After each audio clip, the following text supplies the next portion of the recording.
السلام عليكم ورحمة الله وبركاته. صباح الفل على كل اخواتي اللي بيدعموا. النهارده الزمالك والمصري مصيرهم بين ايديهم في الكونفدرالية. الاثنين هيلعبوا الساعة 6 في نفس التوقيت. الزمالك هيلعب في استاد القاهرة، هيلاعب كايزر شيفز الجنوب افريقي، والمصري هيقابل زيسكو في استاد السويس الجديد. طبعا الفرقتين لا بديل عن المكسب النهارده عشان يضمنوا الصعود رسمي. طيب، هنقول كل التوقعات. الزمالك لو تعادل والمصري اتغلب هيصعد الزمالك وكايزر. في حالة فوز المصري وتعادل الزمالك هيصعد المصري وكايزر. فلازم الاثنين يكسبوا عشان يضمنوا التأهل بنسبة 100%. يعني تعادل الزمالك وكايزر هيبقى الزمالك 9 نقط، كايزر 10 نقط. في حالة تعادل المصري هيبقى 8 نقط، هيصعد كايزر والزمالك. فاحنا عايزين نتمنى ان الفرقتين النهارده يكسبوا، ان كل واحد مصيره بيبقى بايده.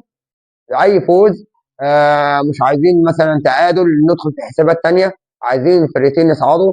الزمالك يكسب كايزر والزمالك قادر على كده، والمصري يكسب زيسكو وفريق في المتناول. يعني انا ارشح مكسب المصري لزيسكو اسهل من مكسب الزمالك لكايزر، لان كايزر نادي تقيل هيتعب الزمالك جدا. كايزر شيفز نادي ليبيا في افريقيا، وصل نهائي بطوله دوري ابطال افريقيا 2021 وخسر من الاهلي 3-0.